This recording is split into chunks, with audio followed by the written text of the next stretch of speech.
أعوذ بالله من الشيطان الرجيم بسم الله الرحمن الرحيم الحمد لله رب العالمين والصلاة والسلام على أشرف الخلائق أجمعين سيدنا وسيد الأولين والآخرين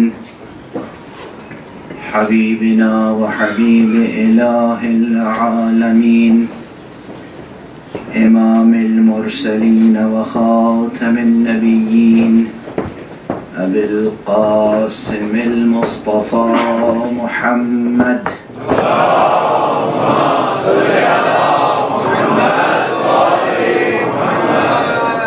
وعلى أهل بيته الطيبين الطاهرين الهداة المهديين المعصومين المظلومين واللعنة الدائمة على أعداء الدين أجمعين أما بعد فقد قال الله تعالى عز اسمه في محكم كتابه ومتقن خطابه بسم الله الرحمن الرحيم قل إن صلاتي ونسكي ومحياي ومماتي لله رب العالمين لا شريك له وبذلك أمرت وأنا أول المسلمين صدق الله العلي العظيم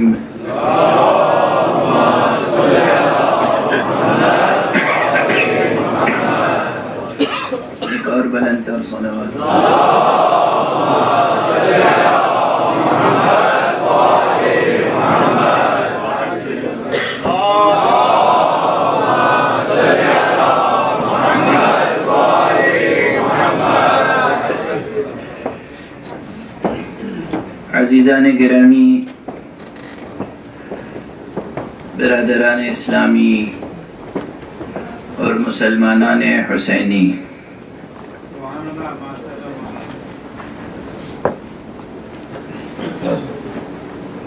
کل سلسلہ گفتگو اس سوال تک پہنچا تھا کہ درس اسلام حسین ہی کے حوالے سے کیوں؟ یہ سوال بہت سے ذہنوں میں ہے۔ اولا تو ابھی بالکل آغاز تقریر ہے، لیکن میرا دل پھٹتا ہے، اور آپ کی بھی یہی کیفیت ہوگی جب آپ اس مسئلے کی طرف ملتفت ہوں گے، اگر آپ متوجہ ہوں گے تو آپ کے لیے یہ بات قابل برداشت نہیں ہوگی کہ اب بھی اس وقت 21ویں صدی میں ایسے لوگ ہیں جو خود کو مسلمان کہتے ہیں مگر نام گرامی حسین سننے کے لیے آمادہ نہیں ہے۔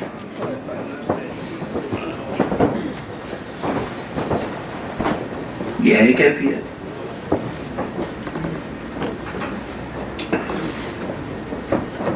اور میں ان افراد میں سے ایک ہوں جنہیں یہ صدمہ سہنا پڑا ہے۔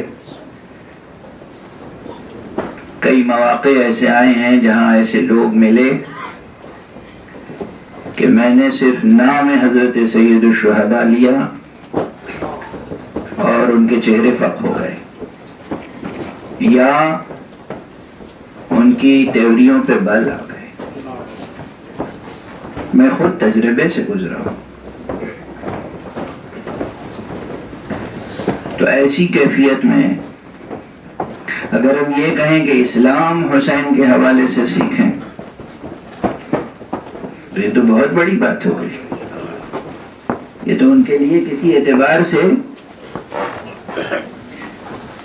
قابل برداشت نہیں ہوگا۔ لیکن یہ یاد رکھیے کہ اگر ذرا بھی انسان ذمہ داری کے ساتھ غور کرے، فکر کرے، تأمل کرے، تدبر کرے، اگر انسان اپنے دل میں خوف خدا پیدا کر لے تو اسے حب حسین نصیب ہو جائے گی۔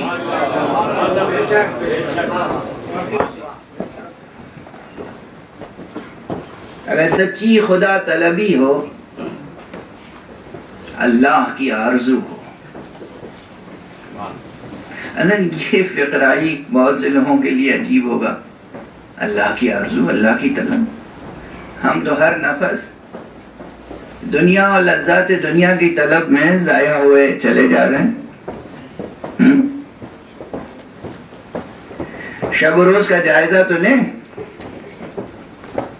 ہم لوگ انسان مسلمان اپنے شب و روز کا جائزہ تو لیں، اپنے دل کا جائزہ لیں، کن کن چیزوں کی طلب ہے دل میں۔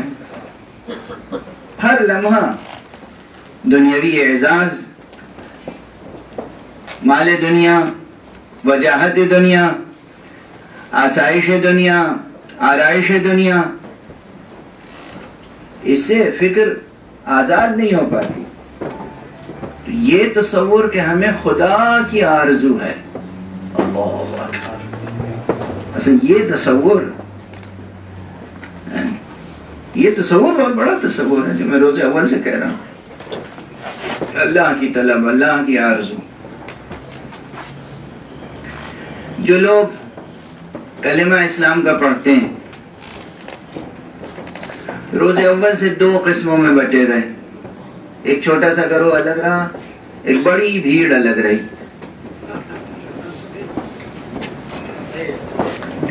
یہ چھوٹا سا گروہ، اس میں عشق الہی، عرفان الہی، ذوق عبادت، اسوہ رسول پر چلنے کی للک، سیرت مصطفیٰ میں انہماک، یہ کیفیت اس کی تھی۔ ایک پیغمبر کے ایک اشارے پر جان نثار کر دینا، جان نثار کر دینا۔ تاریخ ہے، اب کیا کریں، تاریخ ہے، اور ایسی تاریخ ہے جسے قرآن نے بھی ثبت کیا ہے۔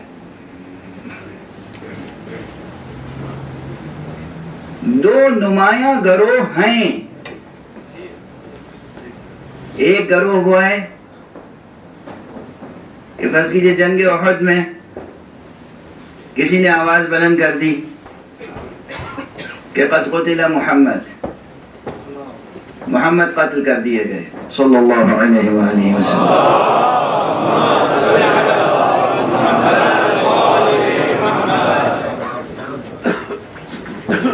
تو چند افراد تھے، چند جو میدان میں ڈٹے رہے، اور باقی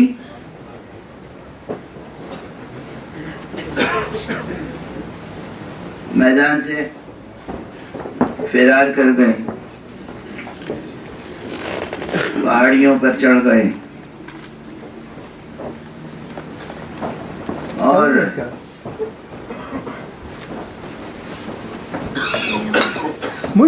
جو لوگ میدان میں ڈٹے رہے اور جمے رہے وہ بہت ہی چند نام ہیں، جن میں سے ایک نام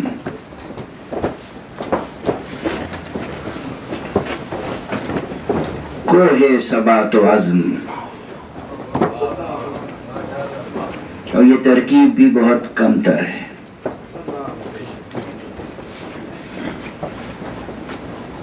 آسمان علم و آگہی، اور یہ ترکیب بھی بہت کم تر ہے۔ عرش عشق و معرفت، اور یہ ترکیب بھی بہت کم تر ہے۔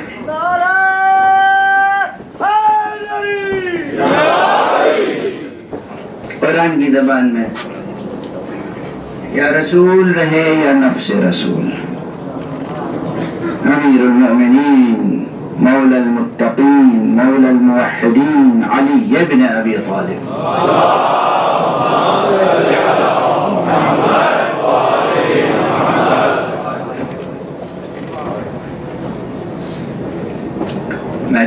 میں رہے، حضور کا دفاع کرتے رہے.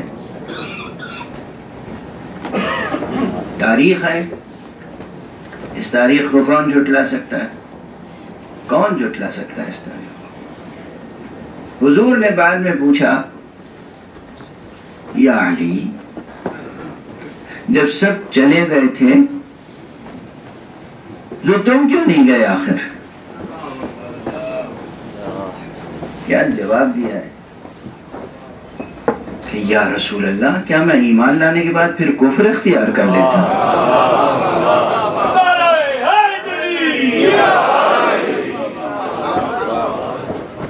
اچھا، یہ جو مکالمہ ہے نا، یہ بھی خود مصطفیٰ و مرتضیٰ کی شان سے مناسبت نہیں رکھتا ہے. یہ مکالمہ اس لیے ہے تاکہ تاریخ میں یہ مکالمہ مندرج ہو جائے اور دوسروں کا ایمان و کفر اس مکالمے کی روشنی میں طے کیا جائے. یعنی اس سے پہلے کبھی میں نے یہ جملہ کہا تھا کہ جو لوگ فہرست سازی کرتے ہیں کہ سب سے پہلے اسلام کون لایا، سب سے پہلے اسلام کون لایا، سب سے پہلے اسلام کون لایا، بچوں میں کون اسلام لایا، عورتوں میں کون اسلام لایا، بوڑھوں میں کون اسلام لایا، جوانوں میں کون اسلام لایا، آزاد مردوں میں کون اسلام لایا، غلاموں میں کون اسلام لایا، وہ فہرست، اس سے ہمیں کوئی سروکار نہیں ہے. اب تو ہم یہ دیکھتے ہیں جنگ احد کے بعد دوبارہ کون اسلام لایا.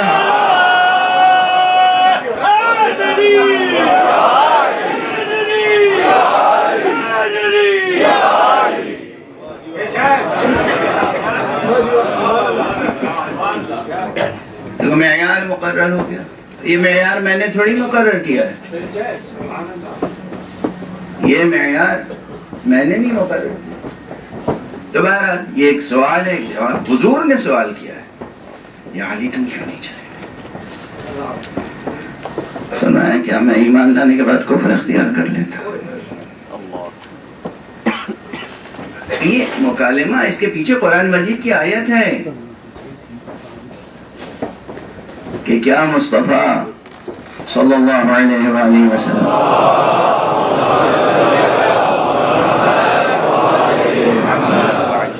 اگر اس دنیا سے گزر جائیں، اگر وہ وفات پا جائیں یا قتل ہو جائیں، تو کیا تم الٹے پاؤں کفر کی طرف چلے جاؤ؟ یہ سوال اصل میں سوال قرآنی ہے. یہ سوال اصل میں سوال قرآنی ہے. تو بہرحال یہ تو مثال میں عرض کر رہا تھا کہ ایک طرف چند نفوس ہیں جن کے یہاں عشق و عرفان کی سرشاری ہے، جو واقعاً بیعت حق کر چکے ہیں، جنہوں نے اسلام اختیار کیا ہے، سر تسلیم حق کیا ہے حضور الہی میں، سر تسلیم خم کیا ہے حضور الہی میں اور حضور حق سبحانہ و تعالی میں. اور دوسری طرف ایک بھیڑ ہے، یہ بھیڑ مال غنیمت کے لیے، یہ بھیڑ مال غنیمت کے لیے، یہ اس انتظار میں رہتی ہے کہ جنگ فتح ہو اور ہم مال پہ ٹوٹ پڑیں. اسی جنگ احد کو اس ثبوت کے طور پہ بھی پیش کیا جا سکتا ہے. خدا کی قسم کوئی جنگ ایسی نہیں ہے جو پیغمبر اسلام ہار گئے ہوں. جنگ احد بھی پیغمبر کی جیتی ہوئی جنگ مسلمانوں نے نافرمانی کر کے ہاری ہے. پیغمبر کی جیتی ہوئی جنگ. اور کیوں ہاری؟ کیسے ہارے تھے؟ مال غنیمت، مال غنیمت. تو ایک بھیڑ ہے جس کی نظر صرف یا مال غنیمت پر ہے، یعنی طلب اللہ کی نہیں ہے، طلب رسول اللہ کی نہیں ہے، طلب آخرت کی نہیں ہے، طلب مال غنیمت کی ہے، لذات دنیاوی کی ہے، اور اسلام کے سہارے سے اقتدار تک پہنچنے کی طلب ہے. کل بھی یہی تھا. آج بھی ہے یہ. اور اب ایک جملہ کہوں, یہ جملہ بھی میرا نیا جملہ نہیں ہے, پہلے ایک نشست میں کہا تھا لاہور میں. ایک بہت بڑی تنظیم تھی دارالقرآن, غالباً اگر مجھے صحیح یاد ہے, تو کئی برس پہلے جب وہاں گیا تو دارالقرآن کے تمام آفس بیئررز اور اعضاء و ارکان خصوصیت سے وقت لے کر ملاقات کے لیے تشریف لائے, اور یقیناً ان کی نیتیں بہت صالح اور پاک نیتیں تھیں. وہ حقیقت اسلام پہ گفتگو کرنا چاہتے تھے اور وحدت اسلام و وحدت مسلمین پہ گفتگو کرنا چاہتے تھے. وہ کہہ رہے تھے کہ یہ آخر تفریق کیوں ہے, یہ دو عنوانات کیوں ہیں. تو کافی دیر تک گفتگو ہوئی, وہ گفتگو اب بھی ریکارڈڈ ہے, موجود ہے. جب انہوں نے اس بات پہ اصرار کیا کہ آپ اپنے کو حسینی مسلمان کیوں کہلانا پسند کرتے ہیں, تو ہم نے کہا بات بہت واضح ہے, ہم حسینی مسلمان اس لیے کہلانے پر مصر ہیں تاکہ ہمیں یزیدی مسلمان نہ سمجھا جائے.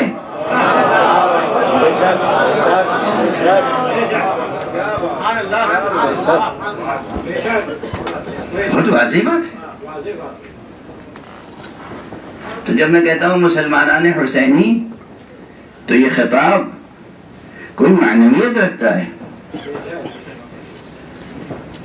پہلے ہی دن میں عرض کر چکا, حسین ایک فرد کا نام نہیں, ایک کردار کا نام ہے, اور اسی کردار کی جب توسیع ہوتی ہے تو پھر لفظ حسینیت وجود میں آتا ہے. حسینیت ایک حقیقت ہے. حسینیت وہ اصطلاح ہے, حسینیت وہ اصطلاح ہے جو اسلام حقیقی کے مترادف ہے. یا دو لفظیں استعمال کریں, اسلام حقیقی, یا ایک لفظ استعمال کریں, حسینیت.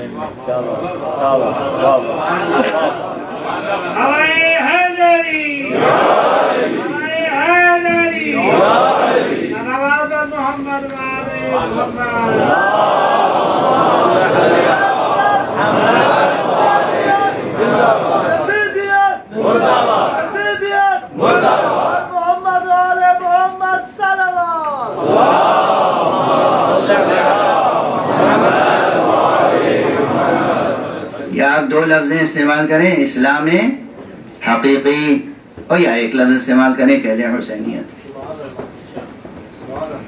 اسلام حقیقی, اسلام الہی, اسلام قرآنی, اسلام محمدی, اسلام اصیل, اسلام ناب محمدی اور حسینیت, یہ سب ایک معنی ہے.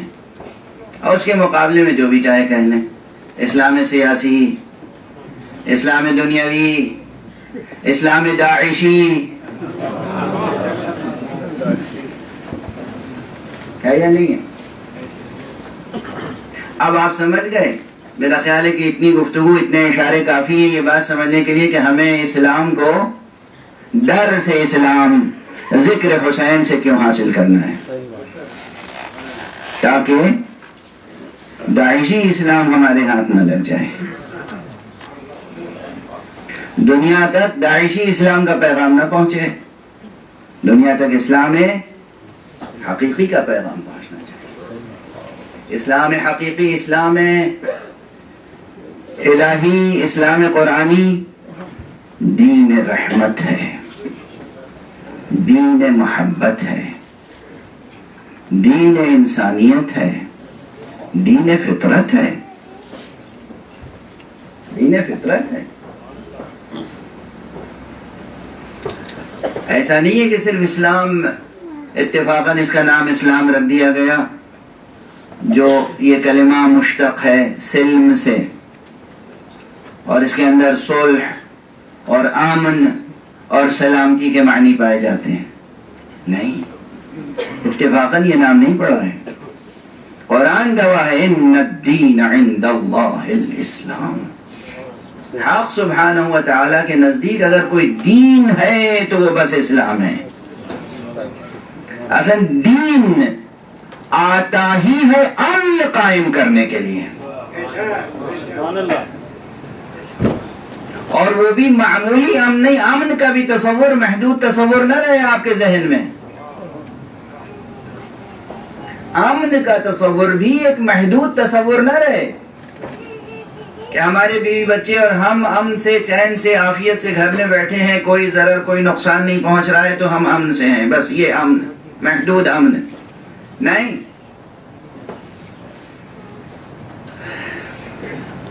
اس دنیا میں بھی آپ عافیت سے رہیں، ظاہری نقصانات سے بھی بچے رہیں اور باطنی نقصانات سے بھی بچے رہیں. اور جہاں ٹکراؤ ہو ظاہری نقصان اور باطنی نقصان کا، وہاں ترجیح کسے دیں گے؟ توجہ فرما رہے؟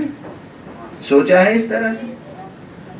آپ نے تو ایک سیدھی لائن ڈرا کر رکھی ہے صراط مستقیم کی،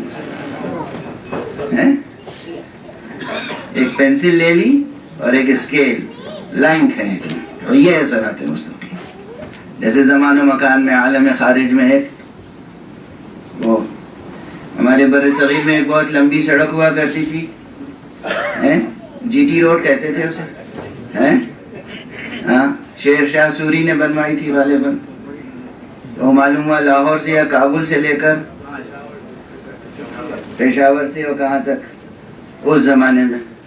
تو آپ نے سمجھ رکھا ایک سڑک ہے صراط مستقیم، سیدھی، کہیں کوئی اس میں کچی نہیں ہے اور بس اس پہ گزر جانا ہے آرام سے، عافیت سے، چین سے، سکون سے، نہ کوئی نشیب ہے نہ فراز. ایک امن کا تصور یہ ہے کہ ہمارے بچے بھوکے نہ رہیں، ہمارے بچوں کو نقصان نہ پہنچے، یہ ظاہری امن ہے. اور ایک یہ ہے کہ ہمارے بچوں کا پیٹ تو بھر جائے، اور جو پیٹ بھر سکتا ہے، اپنی دیہاتی زبان استعمال کریں یا شہری زبان، جو دال روٹی سے پیٹ بھر سکتا ہے، ہم دال روٹی کے بجائے بچوں کے سامنے 14 قسم کے سالن اور 18 قسم کے میٹھے اور نہ جانے کتنے قسم کی روٹیاں، ایک شاہی دسترخوان لگایا کریں روز، تاکہ بچے تو خوش رہیں، بیگم تو خوش رہیں، چاہے اس کے لیے ہمیں غصب کرنا پڑے، چاہے اس کے لیے ہمیں جھوٹ بولنا پڑے، چاہے اس کے لیے ہمیں ربا خواری کرنی پڑے، چاہے اس کے لیے ہمیں فریب کاری کرنی پڑے. تو ظاہری طور پہ تو ہم امن و عافیت سے ہیں، خوب دولت کما لیں گے فریب کاری سے، اور گھر کے باہر گارڈز بھی مقرر کر دیں گے، سیکورٹی کا بھی انتظام ہو جائے گا،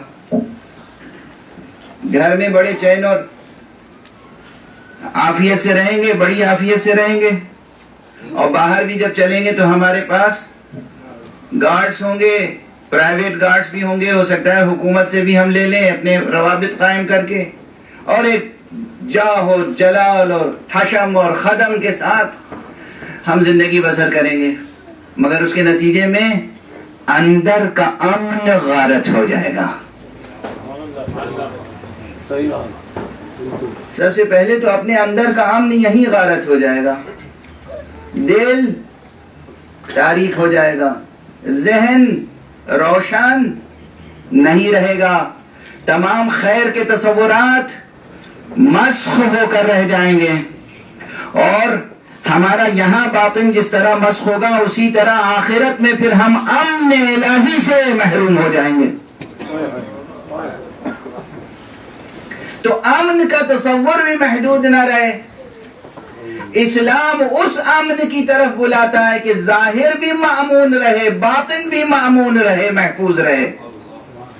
اب آپ سمجھے وہ حدیث قدسی، وہ عظیم الشان حدیث جسے حدیث سلسلۃ الذہب کہتے ہیں، حضرت امام علی ابن موسیٰ الرضا علیہ السلام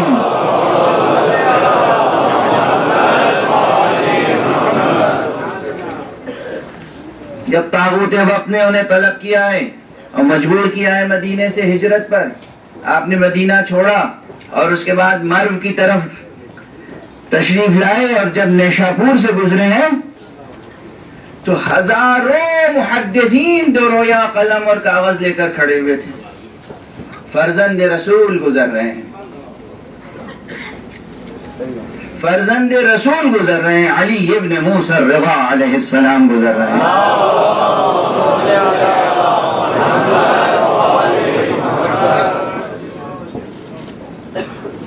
اور سب کی ایک ہی آواز ہے، فرزند رسول آپ اپنی زبان گرامی سے کوئی حدیث رسول سنا دیں.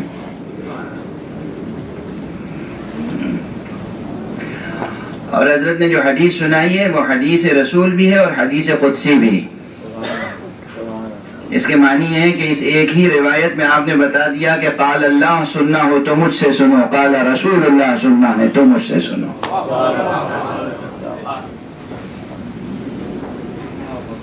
اور وہ حدیث مشہور ہے، اتنی بار میں خود پڑھ چکا ہوں، دوسرے پڑھ چکے ہیں، جگہ جگہ اس کے کتبے لگے ہوتے ہیں، توغرے لگے ہوتے ہیں. آپ کے گھروں میں اس کے توغرے ہوں گے. کیا عظیم شان حدیث ہے، کلمۃ لا الہ الا اللہ حصنی.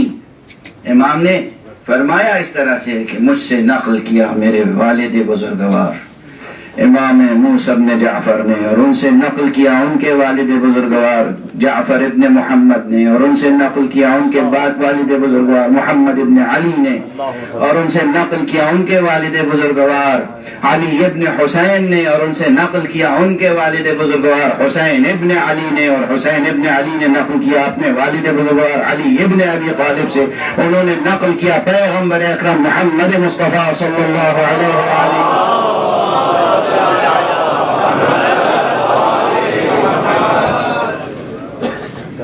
انہوں نے نقل کیا جبرائیل سے کہ حق سبحانہ و تعالی فرماتا ہے کلمۃ لا الہ الا اللہ حصنی فمن دخل حصنی امن من عذابی. کلمہ لا الہ الا اللہ میرا مضبوط قلعہ ہے، قلعہ ہے، قلعہ ہے میرا، حصن ہے. کلمہ لا الہ الا اللہ میرا قلعہ ہے، جو اس قلعے میں داخل ہو گیا وہ میرے عذاب سے امن میں آ گیا. امن میں، لفظ امن، کون سا امن چاہیے آپ کو اسلام کے دامن میں؟ اور ہمارے امن کا تصور بھی عام طور پہ کیا لیے بیٹھے ہیں؟ ہماری مائیں، ہماری بہنیں، ہماری بیویاں، ہماری گھر کی خواتین، ہمارے مرد. ہم جب نکلتے ہیں گھر سے یا گھر میں ہوتے ہیں تو امن اور عافیت کا کون سا تصور ہے ہمارے پاس؟ عام طور پر روزمرہ کی زندگی میں کس امن کے جستجو میں ہیں، کس عافیت کی جستجو میں ہیں؟ ہمیں کتنا بڑا تصور رکھنا چاہیے امن کا کہ ہمارا ظاہر بھی مأمون و محفوظ ہو، ہمارا باطن بھی مأمون و محفوظ ہو، ہماری دنیا بھی مأمون و محفوظ ہو، ہماری آخرت بھی مأمون و محفوظ ہو. اور اس میں ترجیحات ہوتی ہیں. یہاں دو قسم کے انسان اور دو قسم کے مسلمان وجود میں آتے ہیں.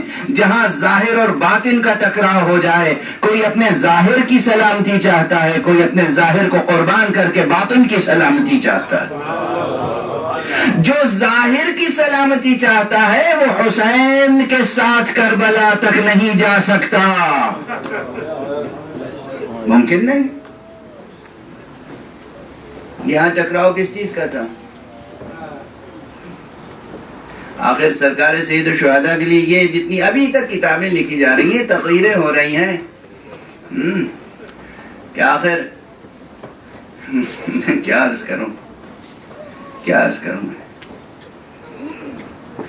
ابھی بھی آج کل تو بہت آسان ہے، یوٹیوب پر جائیں آپ اور بعض ایسے، ہاں اب یہ کہہ لینے دیجئے مجھے، بعض ایسے سو کالڈ اسلامک اسکالرس یا مسلم اسکالرس ہیں، ایسے نام نہاد مبلغین ہیں جنہیں داعی اسلام کہا جاتا ہے. انہیں آقا حسین کی بس اتنی ہی معرفت ہے کہ وہ کہتے ہیں ہمیں حسین کی مغفرت کی دعا کرنی چاہیے.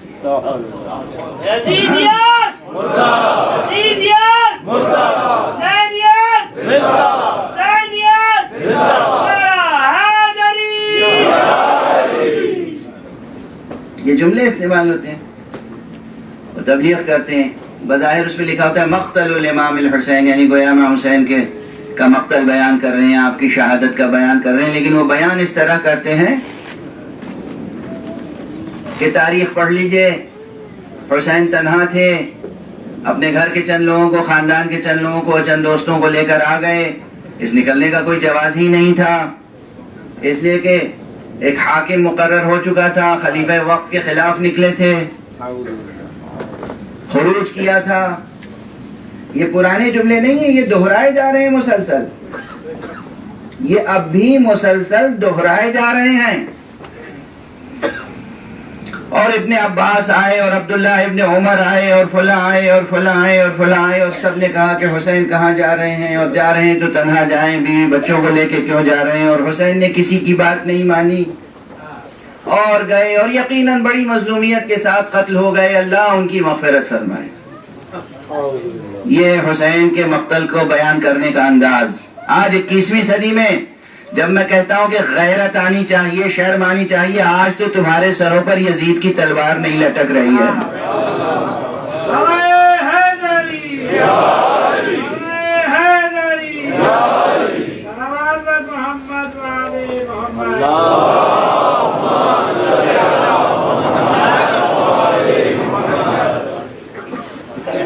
یہ جملہ میں اس سے پہلے بھی کہہ چکا ہوں، اور دونوں الفاظ میں نے کہے ہیں کہ آج اس 21ویں صدی میں نہ کسی کے سر پہ علی کی تلوار لٹک رہی ہے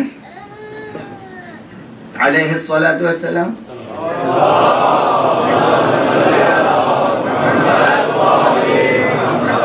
اور نہ کسی کے سر پر بنو امیہ کی تلوار لٹک رہی ہے۔ کم سے کم آزادی ضمیر کا ثبوت تو دیں۔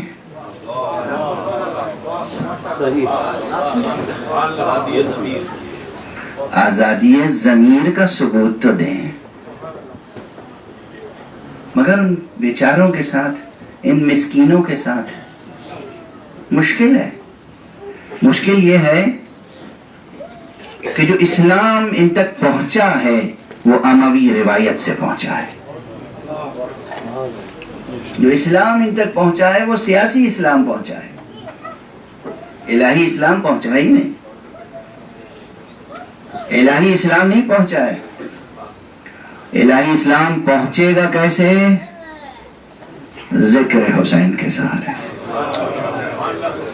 اس لیے زور دیا جا رہا ہے کہ درس اسلام ہے حسین کا ذکر۔ حسین کو کیا سمجھتے ہیں؟ پھر وہی کہوں گا، آپ حضرات کی لاکھوں بات کی سنی ہوئی اور خود میری دہرائی ہوئی، لیکن کسی مقصد سے یہ دہرا رہا ہوں۔ آپ جو میرے سامنے تشریف فرمائیں، پروردگار آپ کے درجات بلند فرمائے، آپ کی یہ سعی، یہ کوشش، اور جو لوگ بھی مجالس کو منعقد کرنے کے سلسلے میں جہاں جہاں سعی و کوشش کرتے ہیں، پروردگار ان سب کی عمروں میں برکت عطا فرمائے۔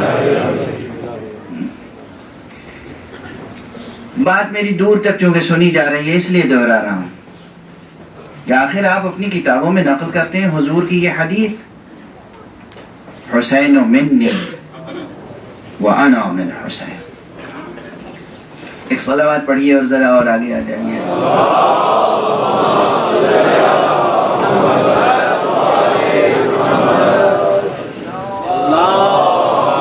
بلند آواز سے صلوات پڑھیے اور آگے آ جائیے۔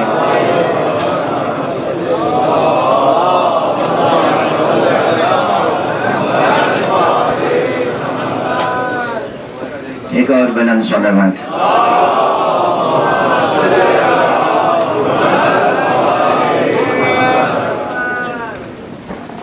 ایک اور بلند صلوات پڑھیں۔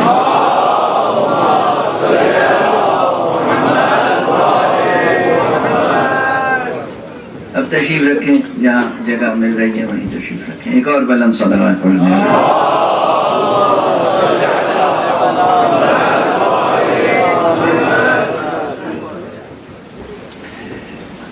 تو یہ مسئلہ بہت اہم ہے، اسلام شناسی کا مسئلہ۔ دیکھیے، جتنی تاریخیں لکھی گئی ہیں اسلام مسلمانوں کی، وہ سب درباروں اور سرکاروں کے متوسلین نے لکھی ہے زیادہ تر۔ یا بنو امیہ نے تاریخیں لکھوائیں یا بنو عباس نے تاریخیں لکھوائیں، اور جس نے تاریخ لکھوائی اس نے اپنے نقطہ نظر سے لکھوائی، اس نے اپنے نقطہ نظر سے لکھوائی. اس لیے واقعاً تاریخ اسلام، تاریخ قرآن، تاریخ مصطفیٰ اور تاریخ اہل بیت مصطفیٰ ہم تک پوری کی پوری پہنچی نہیں ہے. نہ جانے کتنے معجزات، کتنے کمالات، کتنے فضائل، کتنے واقعات، کتنی تفصیلات، کتنے برکات ہم تک نہیں پہنچے تاریخ کی خیانت سے.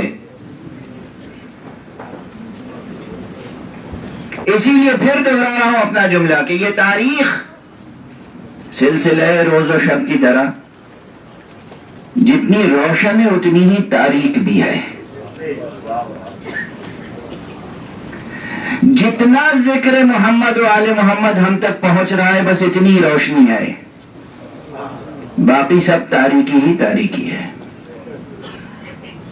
سب تاریکی ہی تاریکی. تصورات مبہم ہو گئے. اصل اسلام میں جس قدر زور دیا جا رہا ہے صرف دنیا پرستی پر، اسلام میں قرآن مجید نے کیا کہا تھا؟ لَقَدْ كَانَ لَكُمْ فِي رَسُولِ اللَّهِ أُسْوَةٌ حَسَنَةٌ. آگے کیا ہے؟ لِمَنْ كَانَ يَرْجُو اللَّهَ. بے شک محمد ابن عبداللہ میں، رسول اللہ میں تمہارے لیے بہترین نمونہ عمل ہے اس کے لیے جس کے اندر اللہ کی طلب ہو. تو یہ اللہ کی طلب والا فقرہ گویا لوگ لقد کان لکم فی رسول اللہ اسوۃ حسنہ کہہ کے خاموش ہو جاتے ہیں، گویا آگے اس سے کچھ ہے ہی نہیں. جس میں اللہ کی طلب ہو اور آخرت سازی کی فکر ہو اس کے لیے نمونہ ہے حضور کی زندگی. قرآن ہے یہ قرآن، جسے اللہ کی طلب ہو، اللہ کی آرزو ہو، لقاء اللہ کی فکر ہو، آخرت کی فکر ہو، اس کے لیے نمونہ ہے رسول محمد رسول اللہ کی زندگی صلی اللہ علیہ وآلہ وسلم.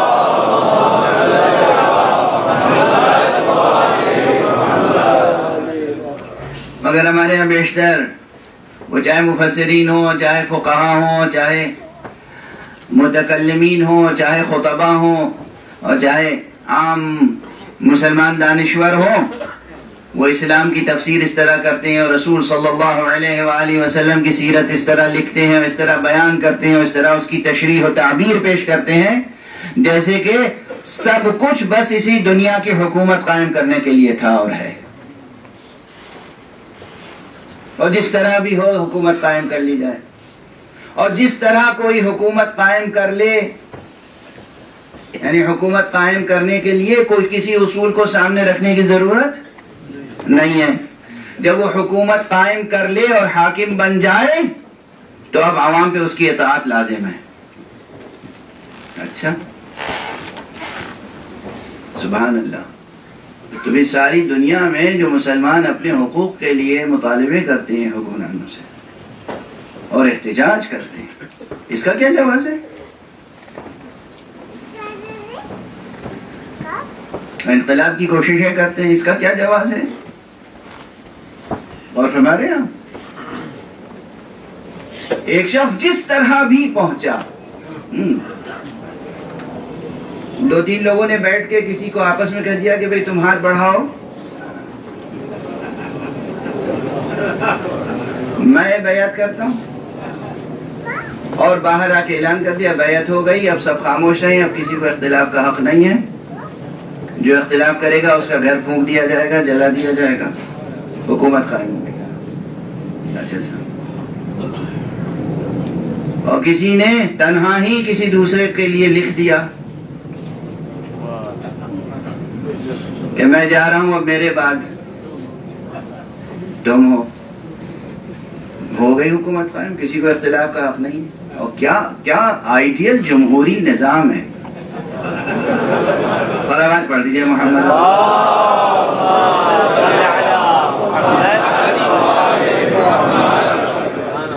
اسے کہتے ہیں اسلامی جمہوری نظام، اسلامی مثالی نظام. کیا؟ آئیڈیل مثالی نظام، عادلانہ نظام. اس نظام میں جان کی قدر کتنی ہے؟ جان کی قدر یہ ہے کہ جو اختلاف کرے اس کی گردن اڑا دو، چاہے کوئی بھی ہو. یہ کوئی میں اپنی طرف سے نہیں عرض کر رہا ہوں. مثلا کوئی ایک حکمران دنیا سے جاتے وقت کہتا ہے کہ میں اپنے بعد 5 آدمیوں کی کمیٹی بنا رہا ہوں، 6 آدمیوں کی. یہ طے کرے گی کہ کون حاکم ہوگا. کیسی اچھی جمہوریت ہے. یہ 6 آدمی طے کریں گے جنہیں میں معین کر رہا ہوں. عوام کے منتخب نہیں ہیں لوگ، یہ عوام نے منتخب نہیں کیا ہے، مسلمانوں نے منتخب نہیں کیا ہے، مسلمانوں کی نمائندگی نہیں ہے. میں نے اپنی پسند سے 6 آدمی منتخب کیے، کہا یہ 6 آدمی آپس میں طے کر لیں گے. جیسے ہم 2 تھے آپس میں طے کر لیا، اب یہ 6 آپس میں طے کر لیں گے. ابھی یہ 6 آپس میں طے کر لیں گے. اور ان میں اگر اختلاف ہوا تو 3 ایک طرف ہو گئے اور 3 ایک طرف ہو گئے، تو ایک شخص کو نام ہم لکھ دیتے ہیں کہ یہ جس طرف ہوگا وہ حق پر ہوں گے، اور باقی سب کے لیے مان گئے تو مان گئے، ورنہ گردن اڑا دیجیے. کیا اچھی جمہوریت ہے، آئیڈیل جمہوریت، عادلانہ جمہوریت. عادلانہ جمہوریت آج کل اس کو کہتے ہیں جمہوریت. اگر 5 ایک طرف ہوئے، ایک نے اختلاف کیا تو اسے قتل کر دیا جائے. اگر 4 ایک طرف ہوئے، 2 نے اختلاف کیا تو اسے قتل. یعنی قتل کے علاوہ کوئی زبان نہیں آتی.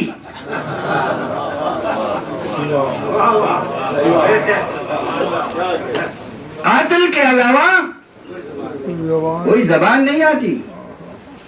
اور اس پر آج کی 21ویں صدی کی انسانیت کو مطمئن کرنا چاہتے ہیں.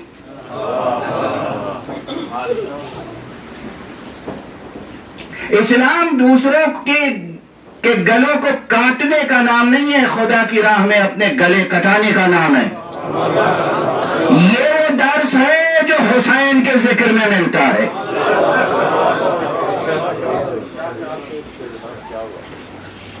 کھلی ہوئی باتیں ہیں بھئی. اب کتنا تقیہ کیا جائے. صلوات پڑھیے محمد.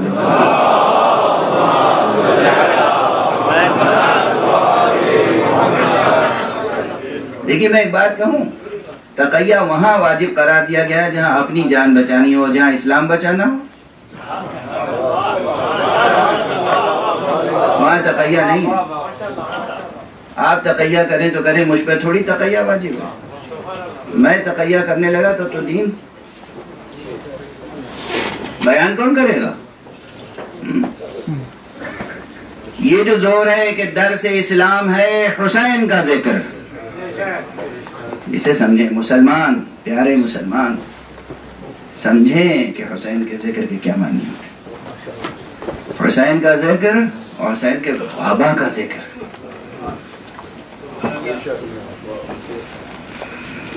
آپ سے بھی ہمیں شکایت ہے، آپ جب بھی حسین کے بابا کا ذکر کرتے ہیں تو تلوار چلانے والے ایک شجاع کا ذکر کرتے ہیں. علی نے تلوار کم چلائی ہے، تلوار روکی زیادہ ہے. تلوار چلائی کم ہے مولا نے، روکی زیادہ ہے. علی کے مزاج میں شجاعت تھی، بہت تھی. علی پیکر شجاعت تھے، مگر انہوں نے اپنی شجاعت کا اظہار صبر کے انداز میں کیا.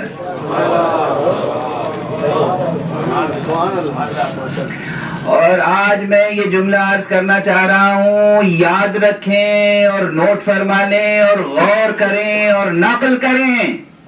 آپ سمجھتے ہیں کہ دنیا کی تاریخ کا شجاع ترین انسان علی اور صابر ترین انسان حسین ہے. میں اس کے برعکس کہتا ہوں، دنیا کا صابر ترین انسان علی اور شجاع ترین انسان حسین.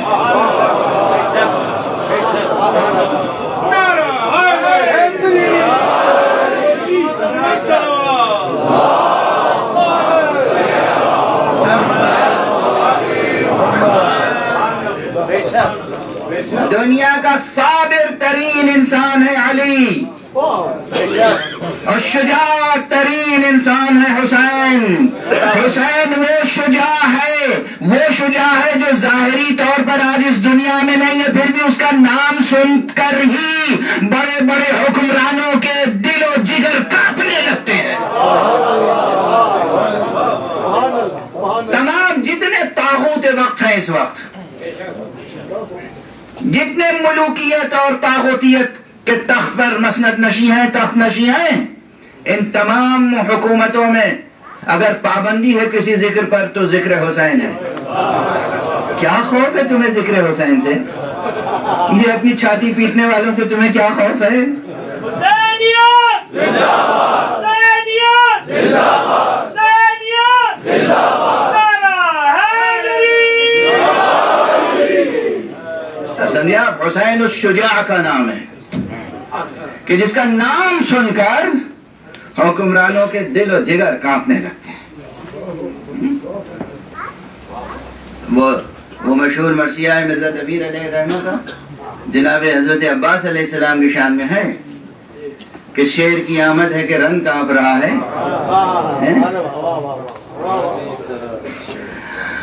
لیکن یہ سرکار حضرت ابو الفضل عباس کی شان میں تو ہے ہی ہے، لیکن خود نام گرامی حسین وہ ہے. نام حسین.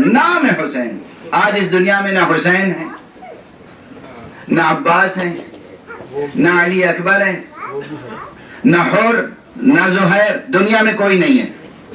اور مجھے نہیں معلوم کہ کوئی اس امت میں اس کرۂ ارض پر کوئی ایسا ہے جو حر کے برابر بھی ثابت ہو سکے. مجھے نہیں معلوم، میں نہیں پہچانتا. ہوگا کوئی ہوگا، میں نہیں پہچانتا کہ کوئی زہیر کے برابر بھی ہو آج اس وقت پورے کرۂ ارض پر. صرف ان شہیدوں کے ذکر کا اتنا خوف ہے کہ حکومتیں پابندی عائد کر رہی ہیں، امام بارگاہوں پہ بم برسائے جا رہے ہیں، امام بارگاہوں پہ تالے لگائے جا رہے ہیں، ذاکرین پر پابندیاں لگائی جا رہی ہیں. اور ہمارے یہاں آج یہ خوف ہے صرف ذکر کا.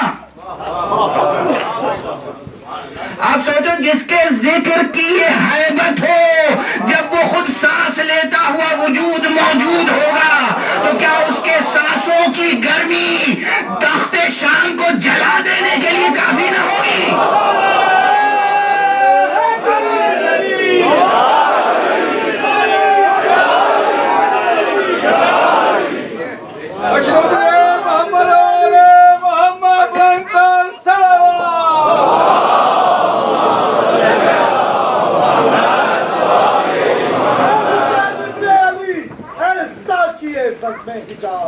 اے حسین ابن علی، اے ساقی بزم حجاز، اے جہان آدمیت کیا نگار دل نواز، یوں پڑھی ہے تو نے تیروں کے مسلح پر نماز.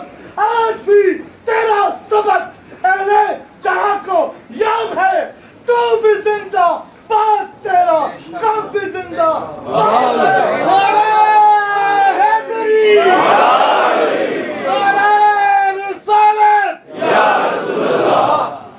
جزاکم اللہ. پروردگار آپ کے حوصلے بلند رکھیں اور آپ کو ہر آسیب سے محفوظ رکھیں. پہچانیے حسین کون ہے. اور دیکھیے جو تاریخ پہنچی ہے نا، نہایت ناقص تاریخ پہنچی ہے. ابھی محدود دن تھے اور محدود ساعتیں، تو میں پڑھ نہیں سکا جو کچھ پڑھنا چاہتا.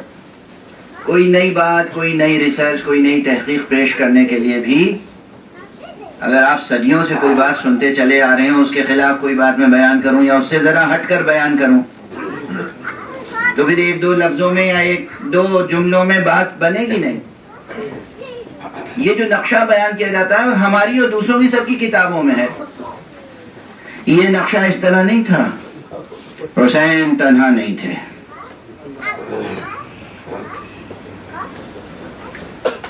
حسین کے ساتھ صرف 72 ہوں یہ بھی نہیں ہے.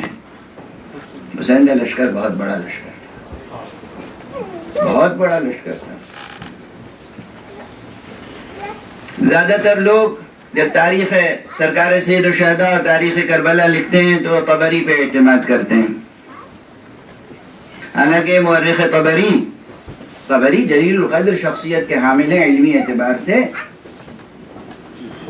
طبری نے تفسیر بھی لکھی ہے. طبری فقیہ بھی تھے اپنے وقت کے.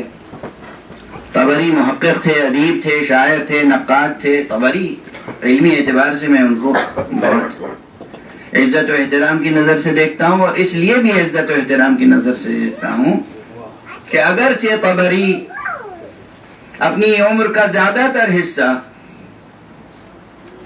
انہوں نے علی سے دور گزارا، علی ابن ابی طالب سے دور گزارا، مگر آخر عمر میں انہوں نے تحقیق کی اور 2 ضخیم جلدوں میں ایک کتاب لکھی جس کتاب کا نام ہے کتاب الولایہ، اور جس میں وہی حدیث غدیر پر تحقیق کی ہے انہوں نے اور قبول کیا ہے. اور اس کتاب کے حوالے خود برادران اسلام میں سے جو ہمارے ہم مسلک نہیں ہیں، جو غدیری نہیں ہیں، انہوں نے بھی حوالے دیے ہیں.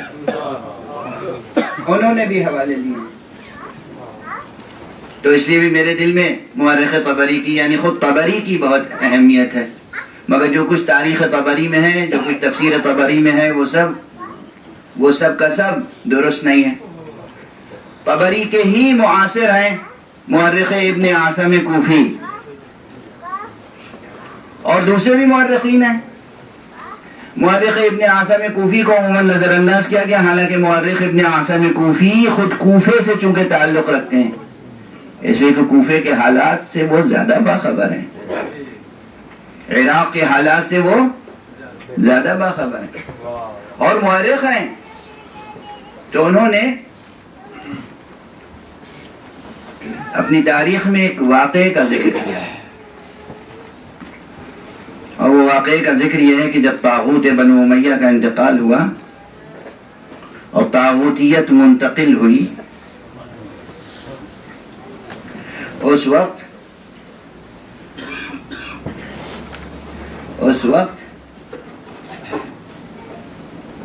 یہ طاغوت زادہ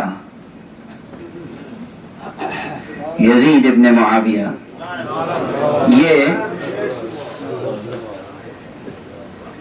یہ دمشق میں موجود نہیں تھا. دمشق سے دور، کافی دور، دوسرے شہر میں اپنے معمول کے مشاغل میں مشغول تھا. اسے خط پہنچا کہ بھئی اب تو امیر المومنین ہو گئے ہو. اب میں ظاہر سی بات ہے میں جذباتی ہو جاتا ہوں، اور میں سمجھتا ہوں کہ اس مسئلے میں کسی معذرت کی ضرورت نہیں. آقا حسین کا وہ مسئلہ ہے جس میں بہت جذباتی ہو جاتا ہوں اور بہت ضبط کر کے پڑھتا ہوں مجلس، اور اکثر مجلس پڑھنے سے گریزاں اسی لیے رہتا ہوں کہ ایک مجلس پڑھنے میں میرے دل، دماغ اور جسم پر اور نفس پر کیا کیا کیفیتیں گزر جاتی ہیں. میرے لیے مجلس پڑھنا آسان نہیں ہوتا عموماً، اس لیے کہ ظاہر ہے کہ گفتگو کرنے کے کچھ لازمی اصول ہوتے ہیں جن کی پابندی کرنی پڑتی ہے. تو بہرحال جب اس تک خط پہنچا اور وہ دمشق آیا اور اس نے پہلی تقریر کی ہے، اس پہلی تقریر میں اعلان کیا ہے کہ اہل شام تیار ہو جاؤ، ہمارے اور اہل عراق کے درمیان خون کا سمندر حائل ہے، ہمیں ایک عظیم جنگ کا سامنا ہے. توجہ فرمائیے، یہ کیا خطاب ہے؟ پہلا خطبہ. اس کے معنی یہ ہے کہ پورا عراق پہلے سے معلوم تھا دمشق کو کہ عراق دمشق کے زیر اقتدار نہیں ہے. توجہ فرما رہے ہیں آپ؟ اور جبکہ آقا حسین علیہ السلام کہاں تھے؟ مدینے میں. آقا حسین مدینے میں ہیں. اور اعلان ہو رہا ہے، یہ نہیں اعلان ہو رہا ہے کہ مدینے سے جنگ ہے، اعلان ہو رہا ہے کہ عراق سے جنگ ہے. اہل عراق سے ہمیں ایک بڑی لڑائی درپیش ہونے والی ہے، درپیش ہے، تم تیار رہو. عجب. ایک طرف یہ سٹیٹمنٹ دیکھیں، دوسری طرف اس حقیقت پہ غور فرمائیں کہ سرکار سید الشہداء ابو عبداللہ الحسین نے خط نہیں لکھا ہے اہل کوفہ کو، اہل بصرہ کو، اہل عراق کو کہ دیکھو میں نے یزید کی بیعت نہیں کی ہے، میں آ رہا ہوں، تم ہماری مدد کرو. اہل کوفہ نے، اہل بصرہ نے، اہل عراق نے امام حسین کو خط لکھا ہے کہ ہمارے پاس کوئی ایسا امام نہیں ہے کہ جس کی ہم بیعت کر سکیں، آپ ہماری دستگیری فرمائیں. بہت واضح ہے نا یہ منظر. امام حسین نے ابتدا نہیں کی ہے، خط نہیں لکھا ہے کہ میں آ رہا ہوں انقلاب برپا کرو. دونوں میں زمین تا آسمان فرق ہے، زمین تا آسمان فرق ہے. ایک طرف کوئی شخص اپنے کو پیش کرے، میں آ رہا ہوں، میرے لیے تیار ہو جاؤ، میرے لیے آمادہ ہو جاؤ، میرا ساتھ دو. ایک طرف یہ کہ عوام کہہ رہے ہیں آپ آئیے، ہم آپ کے ساتھ ہیں. اور جب ایک بڑی تعداد میں عوام کسی سے بھی مطالبہ کریں کہ ہمارے پاس کوئی رہبر، کوئی ہادی، کوئی قائد، کوئی رہنما، کوئی امام نہیں ہے جو ہماری دستگیری کرے، اور آپ پر لازم ہے کہ ہماری دستگیری کریں، اس وقت ایک ذمہ دار قائد کی کیا ذمہ داری ہے؟ معذرت کر لیں، نہیں صاحب ہم تو نہیں آ سکتے، آپ اسی کی بیعت کر لیں، یعنی انڈورس کر دیں حسین. ایک فاسق کی، ایک فاجر کی بیعت کر لیں آپ. میں تو نہیں آ رہا ہوں، میں نہیں آ سکتا. ممکن ہے یہ؟ دیکھیں کس طریقے سے نقل کی گئی ہے تاریخ، اور حقیقت کیا ہے. حقیقت کیا ہے. اور سرکار سید الشہداء نے یہ پہلی بار نہیں آئے کہ جو طاغوت شام کے انتقال کے بعد طاغوت زادے کی بیعت کا انکار کیا ہو. نہیں. اب یہ میرا جملہ ہے اور میں اسے ثابت کرنے کے لیے ہمیشہ آمادہ ہوں. پہلے لفظ بیعت کو سمجھیں، پھر متن تاریخ کو درست کریں. حسین نے کبھی بیعت نہیں کی، بیعت کا اقرار نہیں کیا. نہ حسن نے بیعت کی، نہ حسن اور حسین کے بابا نے کسی کی بیعت کی. جو لوگ سادہ طور پر لکھ کے چلے جاتے ہیں کہ بیعت کی، بیعت کی، بیعت کی، غلط لکھتے ہیں، غلط کوٹ کرتے ہیں تاریخ. اور خصوصیت کے ساتھ جناب سید الشہداء ابو عبداللہ الحسین کا قضیہ تو بہت روشن ہے. پہلے سے معلوم تھا کہ بیعت نہیں کی ہے اور نہیں کریں گے. اور بیعت نہیں کی. کیوں نہیں کی؟ حسین امن پسند نہیں تھے، حسین صلح پسند نہیں تھے. حسین علیہ السلام، اب ظاہر سی بات ہے کہ اکثر یہ جملہ آپ سنتے رہتے ہیں کہ بندش آپ کا سلسلہ شروع ہو گیا اور جنگ کا سلسلہ شروع ہو گیا، پھر بھی اپنی طرف سے کہتے رہے ہم جنگ میں ابتدا نہیں کریں گے. سمجھنے سے تعلق رکھتے ہیں نا یہ مقامات. تاریخ کو، تاریخ کا تجزیہ کریں، تاریخی بیانات کا تجزیہ کریں، تاریخی حوالوں کی تحقیق کریں. آسان نہیں ہے یہ قضیہ، مشکل بنا دیا گیا ہے، ویسے در حقیقت بہت آسان ہے. کوئی مرد الہی کسی بندے دنیا کی بیعت نہیں کر سکتا. یہی بات ہے جو اس سے پہلے بھی عرض کر چکا ہوں. اصلاً ذرا میرا ساتھ دیجئے، غور کیجئے میں کیا کہہ رہا ہوں. دنیا میں کوئی پڑھا لکھا، جینوین پڑھا لکھا، خریدی ہوئی ڈگری نہیں،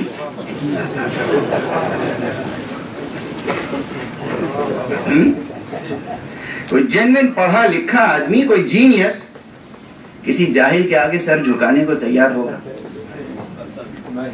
فطرت انسانی کیا کہتی ہے؟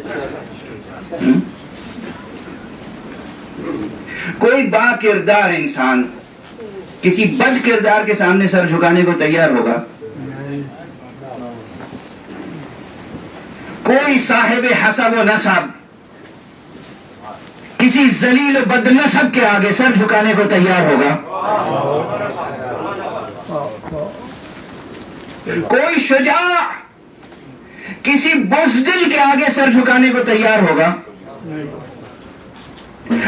حسین خود شجاع ابن شجاع ابن شجاع ابن شجاع، مقابلہ اسے ہے کہ جس کے آباء و اجداد کی فرار کی تاریخ موجود ہے۔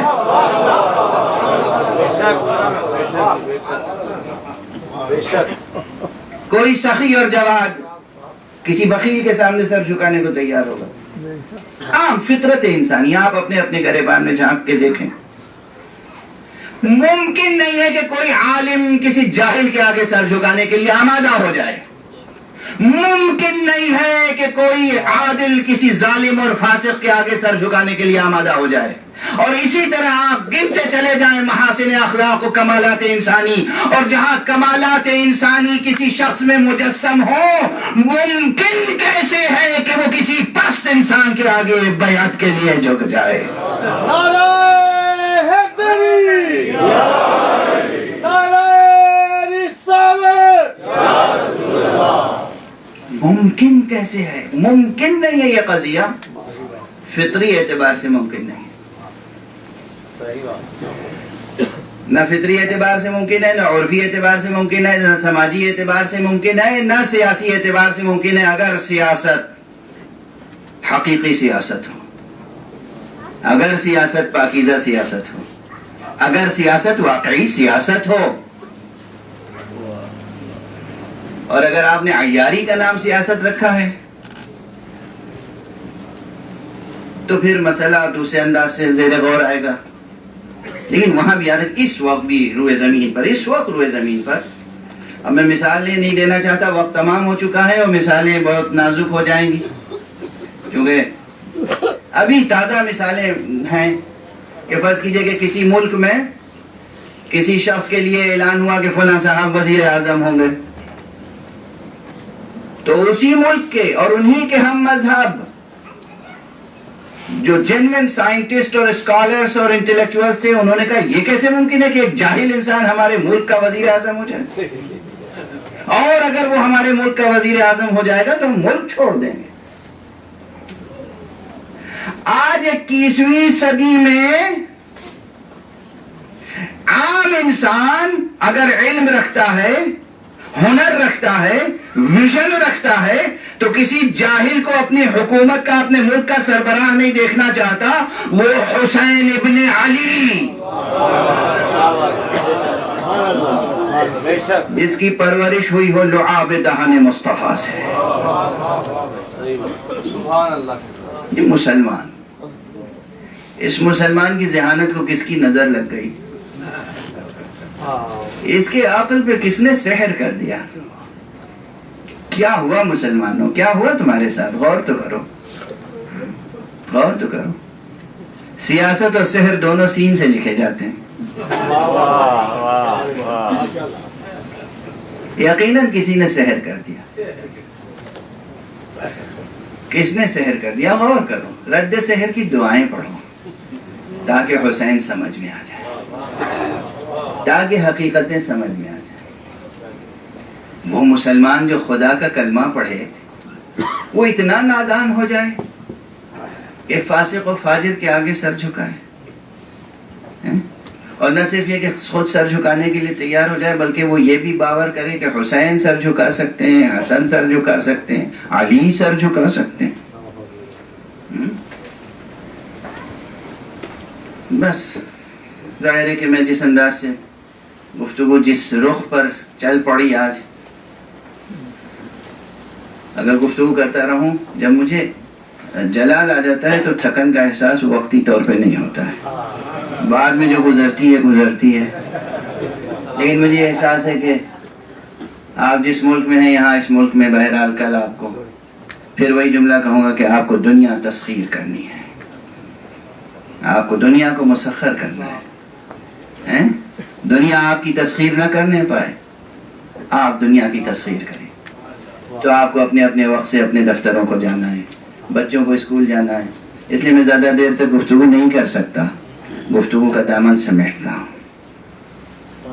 حسین نے کبھی بیعت نہیں کی تھی، یہ پہلی بار نہیں تھا کہ حسین نے بیعت کا انکار کیا۔ اور انکار کیوں کیا تھا میں عرض کر چکا ہوں گزشتہ مجلسوں میں کہ یہ تو وہ خاندان ہے جو لفظ لا سے آشنا نہیں تھا۔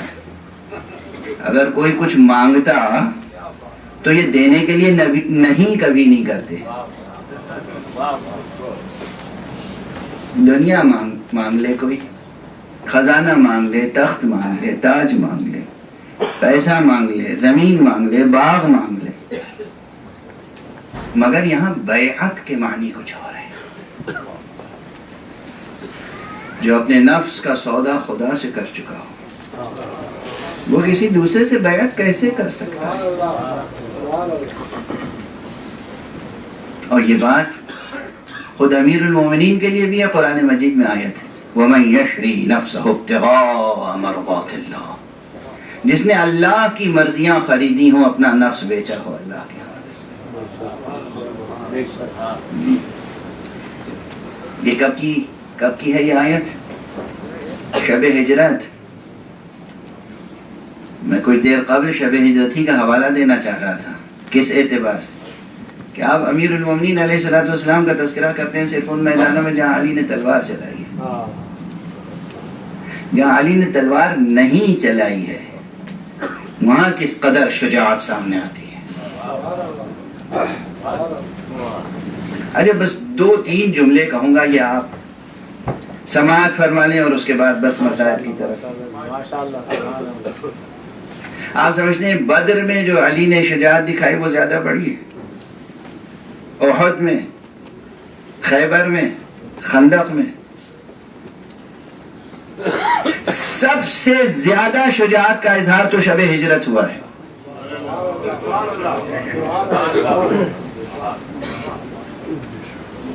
جہاں 40 مشرک سورماؤں کی تلوار علی کے صرف روب اور دبدبے سے رکی رہی۔ آپ سوچیں شب ہجرت کا واقعہ کس طرح بیان ہوتا ہے اور کیا ہوا ہوگا، کس طرح علی اطمینان کے ساتھ لیتے نہیں ہیں، سوئے ہیں۔ آپ کی سنی ہوئی بات ہے نا۔ علی عموماً راتوں کو نہیں سوتے تھے، ذکر خدا میں جاگتے تھے۔ عموماً مولا کی سیرت ہے یہ، اور مولا نے تعلیم فرمایا ہے کہ چند گھنٹے کی مسلسل نیند نہ سویا کرو، نیند توڑ توڑ کے سو، بیچ میں اٹھو اور یاد خدا کرو۔ علی نے سونے کا سلیقہ سکھایا، غفلت کی نیند نہ سویا کرو 8 گھنٹے 10 گھنٹے لگاتار سو رہے، ہاں گھنٹے 2 گھنٹے سوئے پھر اٹھو، یاد خدا کرو، سجدہ کرو، 2 رکعت نماز پڑھو، پھر سو جاؤ، پھر اٹھو، پھر خدا کو یاد کرو، پھر سو جاؤ۔ جو ہمیں یہ سکھائے سونے کا سلیقہ وہ خود کیسے سوتا ہوگا؟ تو علی تو بیدار رہتے تھے، دن بھر دنیا کی تسخیر کرتے تھے اور رات بھر آخرت کی تسخیر کرتے تھے۔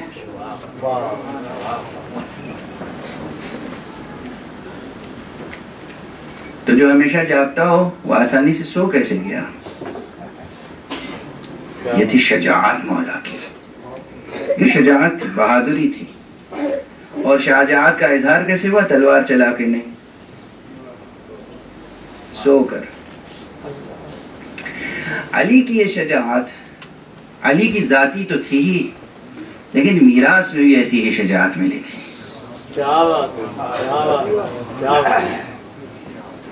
اب تاریخ یعقوبی کا حوالہ دوں گا میں، تاریخ یعقوبی میں یہ ہے کہ ایک جنگ لڑی گئی ہے عرب میں جو حرب الفجار کہلاتی ہے. یہ جنگ وہ تھی کہ جو عرب میں دو گروہوں میں بٹ گئے تھے لوگ. ایک طرف وہ تھے جو فسق و فجور کو روکنے کے لیے جنگ کر رہے تھے, اور ایک طرف وہ لوگ تھے جن کا کام تھا فسق و فجور, جو آنے والے کاروانوں کو لوٹ لیا کرتے تھے, حاجیوں کے کاروانوں کو لوٹ لیا کرتے تھے, مکے آنے والوں کے مال و اسباب کو لوٹ لیتے تھے, جان سے مار دیتے تھے. تو دو گروہوں میں بٹ گئے. یہ بہت بڑی جنگ ہے جو لڑی گئی ہے عرب میں. اس میں ظاہر ہے کہ قبیلے, کچھ قبیلے ادھر کچھ قبیلے ادھر. بنو ہاشم کا قبیلہ کدھر تھا؟ فسق و فجور کے خلاف لڑنے والوں کے ساتھ, اور محاذ آرائی ہوتی تھی, باقاعدہ جنگ ہوتی تھی. تاریخ کا بیان ہے, میں اپنی طرف سے ایک لفظ مبالغے کے طور پر نہیں استعمال کر رہا ہوں. تاریخ کا بیان ہے کہ جناب ابو طالب سید بطحا قمر عرب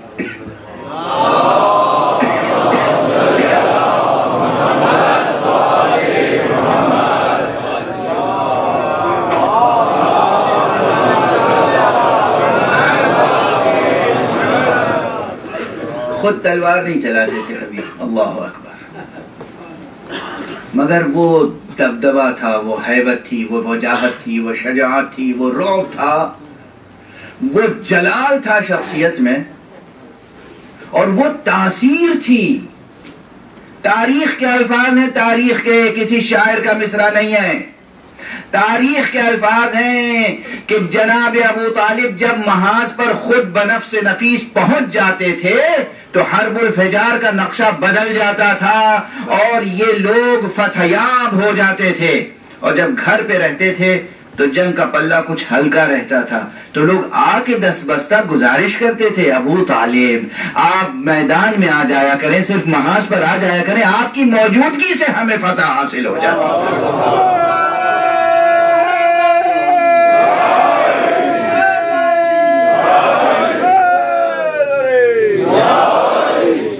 تصور کریں, یہ تاریخ کا بیان ہے. تاریخ کا حوالہ بھی میں نے دیا, تاریخ ابن واضح یعقوبی, اسے پڑھیے گا اور دیکھیے گا. اور اب دو جملے کہہ دوں کہ ابو طالب ایسا شجاع ہے کہ تلوار نہ چلائے تب بھی فتح حاصل ہو جاتی ہے.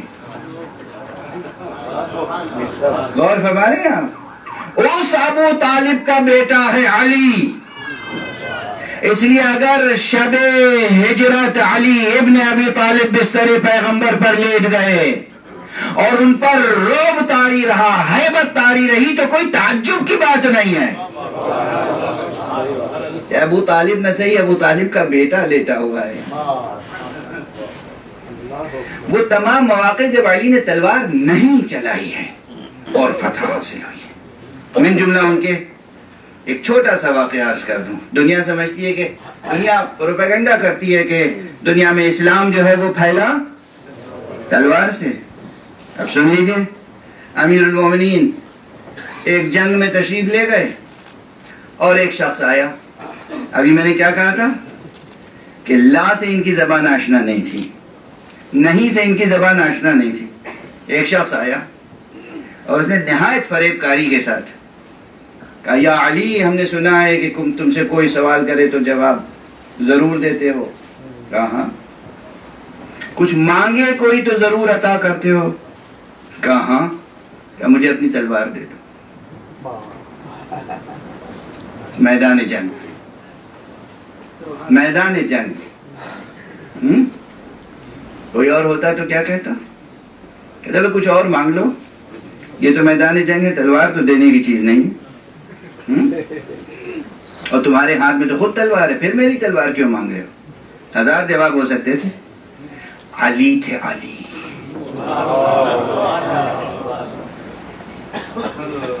یہ بھی تاریخ رقم کی ہے. علی نے, اس نے کہا اپنی تلوار دے دو, آپ نے انتہائی بے نیازی کے ساتھ تلوار دے دی. اس نے علی کی تلوار لی اور اس کے بعد کہا کہ یا علی اب تمہیں مجھ سے بچانے والا کون ہے؟ کہا جس نے اب تک تجھ کو مجھ سے بچایا.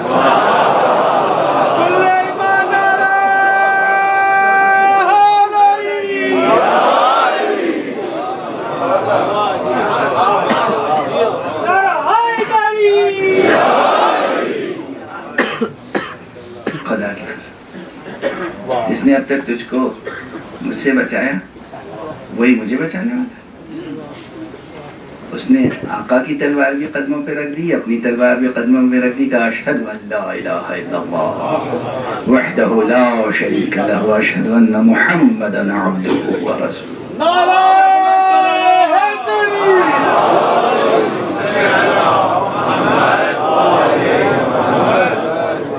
یہ ہے علی.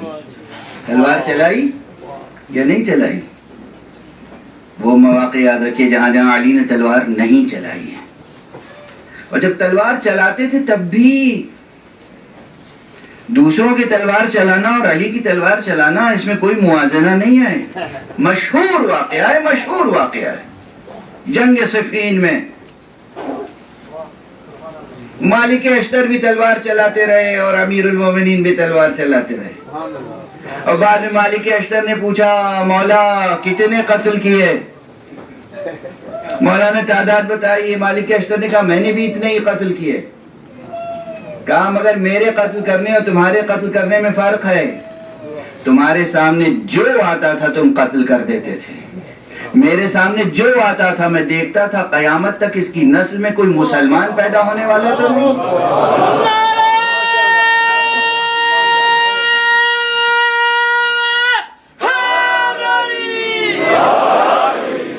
قرآن وہ کتاب ہے علی کا طرز زندگی نعرہ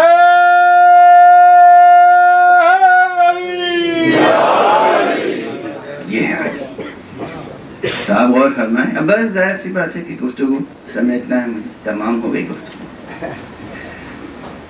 علی وہ شجاع ہیں جنہوں نے شجاعت سے زیادہ صبر کا مظاہرہ کیا ہے, اور حسین وہ صابر ہیں کہ دراصل ان کا صبر نہیں, ان کی شجاعت ہے جس کی ہیبت طاری ہے دنیا پر. اور حسین کے ساتھ ایک تو خود حسین کی شجاعت, اور پھر حسین کے ساتھ جو شخصیتیں تھیں. آپ کیا سمجھتے ہیں حسین کا جوان بیٹا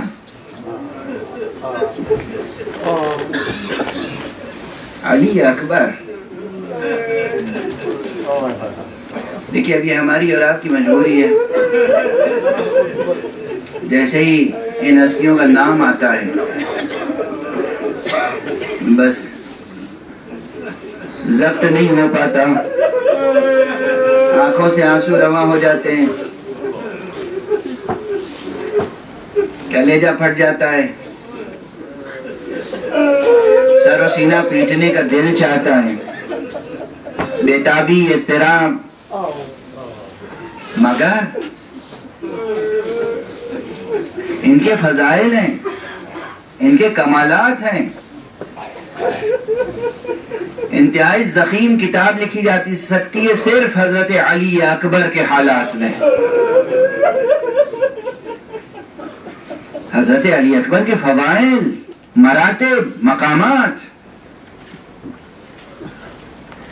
مدینہ منورہ میں ہجرت سے پہلے, سفر کربلا سے پہلے علی اکبر مسجد نبوی میں بیٹھ کر درس کہا کرتے تھے. علی اکبر. اور شجاعت کا یہ عالم تھا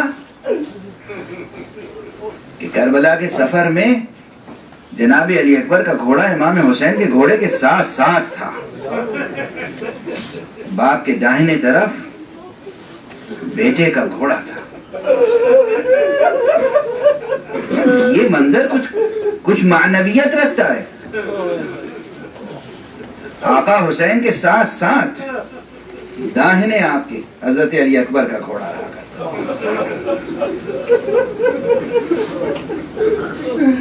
یہ جو منظر ہے جو نقل ہوا ہے اس کے اندر معنویتیں پوشیدہ ہیں. اور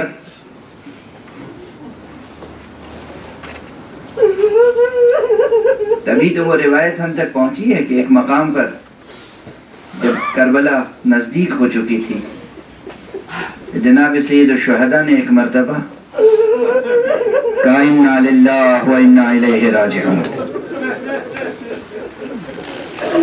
جناب علی اکبر نے فوراً پوچھا بابا اس وقت کلمہ استرجاع زبان پر جاری کرنے کا کیا موقع تھا؟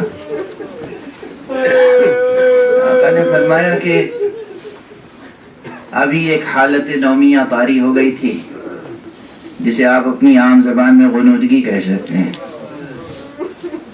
اور میں نے دیکھا کہ کوئی یہ کہہ رہا ہے کہ دیکھو اس گروہ کو کہ یہ اپنے منزل کی طرف بڑھ رہا ہے اور موت ان کی طرف بڑھ رہی ہے۔ جناب علی اکبر نے کیا سوال کیا؟ بابا کیا ہم حق پر نہیں ہیں؟ کیا سوال ہے بیٹے کا باپ سے، بابا کیا ہم حق پر نہیں ہیں؟ اب وقت نہیں ہے کہ میں تفسیر کروں، تشریح کروں، تجزیہ کروں۔ آقا نے فوراً کہا بیٹا ہم حق پر نہیں ہوں گے تو کون ہوگا؟ اذن لا نبالی بالموت، بس پھر ہمیں موت کی کیا پرواہ ہے، ہمیں موت کی کوئی پرواہ نہیں۔ یہ بیٹا علی اکبر، اس کے قصیدے، اس کی مدح و ثنا، اس کی توصیف دشمنوں کی زبان پہ بھی تھی، تاریخ کا حصہ ہے یہ۔ عربی ادب کے بعض بہترین قصیدے اور بہترین اشعار حضرت علی اکبر کی شان میں کہے گئے ہیں، اور دشمنوں نے کہیں بعض بیانات ہیں دشمنوں کو کہ جو جناب علی اکبر کی شان میں۔ اور روز عاشورہ آپ ایک دو فقرے میں جناب علی اکبر کا تذکرہ سن کے گزر جاتے ہیں، شاید آقا ابو عبداللہ الحسین اور حضرت عباس کے ساتھ ساتھ سب سے زیادہ جس نے جنگ کی ہے میدان کربلا میں وہ علی اکبر، یعنی علی اکبر کی جنگ نے دشمنوں کو بدر اور احد کے علی کی یاد دلا دی تھی، وہ جنگ کی ہے علی اکبر نے، تاریخ میں تفصیل موجود ہے۔ ہاں مگر ایک بات ہے، آپ کس وقت میدان میں گئے اس میں ذرا مورخین میں اختلاف ہے۔ کچھ یہ کہتے ہیں کہ جب جنگ چھڑ گئی تو آقا حسین نے سب سے پہلے اپنے بیٹے علی اکبر کو بھیجا ہے، لیکن کچھ یہ کہتے ہیں کہ نہیں، آقا علی اکبر سب سے پہلے شہید نہیں ہوئے ہیں۔ اور دونوں بیانات کو جمع اس طرح کیا جا سکتا ہے کہ دراصل امام نے چاہا یہی تھا کہ سب سے پہلے اپنے بیٹے کو بھیجیں، مگر امام کو ایسے اصحاب ملے تھے جو یہ برداشت نہیں کر سکتے تھے کہ ان کے رہتے ہوئے شبیہ پیغمبر قاتل ہو جائے گا۔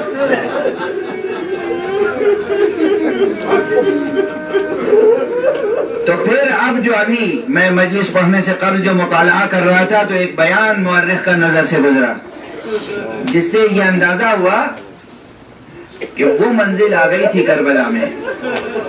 یاد رکھنا عزیزوں، میں شاید یہ جملہ پہلے کبھی نہ سنا ہو آپ نے، وہ منزل آ گئی تھی کہ جب آقا حسین کو ایک طرف بیٹے کی محبت اور ایک طرف صرف بیٹے کی حیثیت سے نہیں، شبیہ پیغمبر کی حیثیت سے، تو جب کوئی باقی نہ رہا، عباس بھی باقی نہ رہے، تو حسین نے خود تہیا کر لیا میدان جانے کا، اور اس وقت علی اکبر آئے، بابا یہ نہیں ہو سکتا،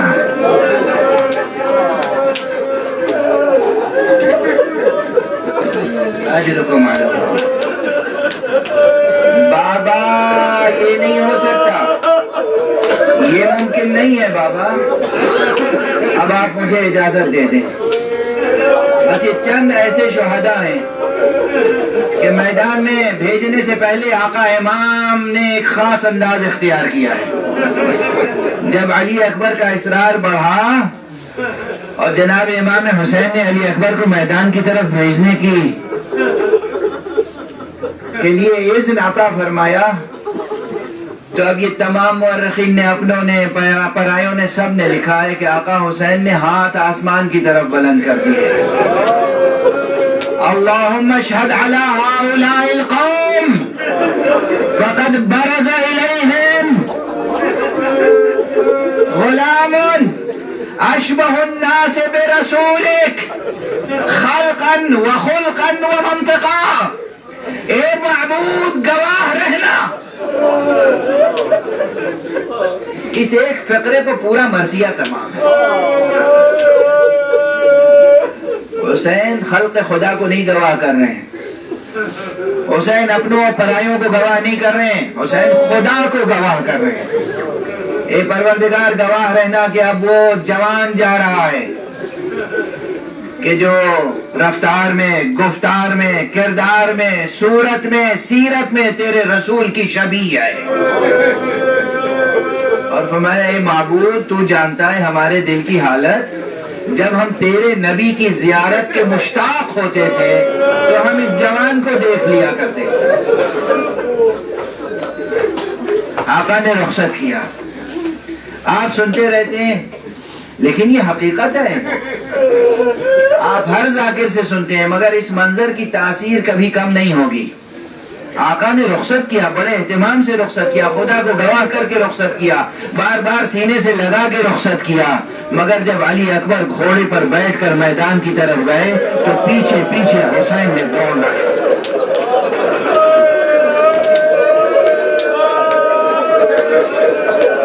یہ بے صبری بے تابی نہیں ہے،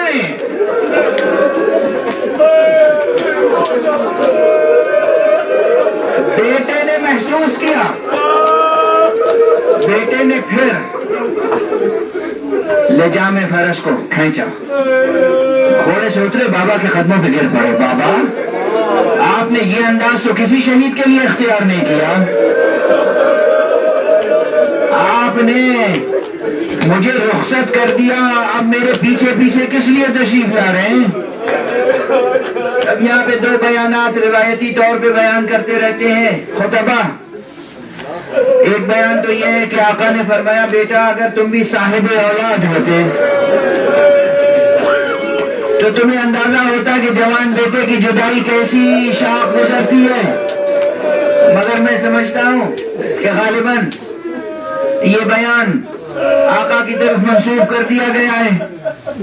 اصل بیان یہ ہے کہ آپ نے فرمایا بیٹا تم میری خاص قربانی ہو خدا کی راہ میں، اور عموماً یہ ہوتا ہے کہ جب کوئی قربانی پیش کرتا ہے تو قربانی آگے آگے ہوتی ہے، پیچھے پیچھے وہ خود ہوتا۔ اجرکم علی اللہ، آج جی بھر کے گریہ کیجئے، جی بھر کے ماتم کیجئے گا، دو شبیں رہ گئی ہیں عاشور میں باقی۔ علی اکبر گئے اور علی اکبر نے بے پناہ جنگ کی۔ اس روز جلال حیدری کا مذاکرہ کیا ہے علی اکبر، 3 دن کی بھوک اور پیاس، اور اس پر شمشیر زنی کرتے رہے۔ تاریخ ہے یہ، تاریخ مبالغہ نہیں ہے۔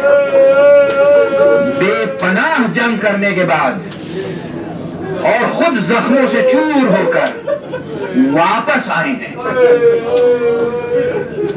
اور آقا حسین سے ایک بار یہ واحد شہید ہے جو جا کے واپس آیا ہے۔ لیکن اس واپس آنے سے پہلے ایک منظر اور ہے، اسے ذکر نہیں کیا میں نے، یہ بھی آپ سماعت فرمانے۔ آقا حسین نے علی اکبر کو رخصت کیا، دوبارہ رخصت کیا، اور اس کے بعد در خیمہ پہ آ کر اپنے فرس پر جلوہ فرما ہو گئے، گھوڑے پہ بیٹھے، اور بیویاں سب کی سب در خیمہ پر اکٹھا ہے، اور بیویوں کی نظر حسین کے چہرے پر ہے، کہ معلوم ہے جوان بیٹا ہے، امام ہے، حجت خدا ہے، ولی برحق ہے، انسان کامل ہے، صابر ہے، شاکر ہے، مگر سینے میں باپ کا دل ہے نا۔ اگر بیٹے پر کوئی کڑا وقت آئے گا تو چہرہ بتا دے گا۔ زینب کھڑی ہوئی ہیں، لیلا کھڑی ہوئی ہیں، بیویاں در خیمہ پر ہیں، اور ایک مرتبہ یہی ہوا کہ آقا کے چہرے کا رنگ متغیر ہوا۔ جناب زینب نے پوچھا بھیا علی اکبر کی خیر تو ہے، کہا جا کے لیلا سے کہو کہ دعا کریں، اس لیے کہ ایک زبردست جنگجو کا مقابلہ ہے۔ جناب لیلا صحن خیمہ میں تشریف لائیں، سر کے بال کھول دیے، دعا کے لیے ہاتھ بلند کیے، پروردگار شبیہ مصطفیٰ کی خیر، اجرکم علی اللہ، اجرکم علی اللہ۔ ماں کی دعا قبول ہوئی، علی اکبر فتح یاب ہوئے، اور اس کے بعد پلٹ کے بابا کے پاس آئے۔ جب آئے ہیں تو میں یہ کہتا ہوں کہ اختیار نہیں، بس بے اختیار ایک جملہ نکل گیا، بے اختیار، اور وہ جملہ یہ تھا کہ بابا پیاس مجھے مارے جاتی ہے،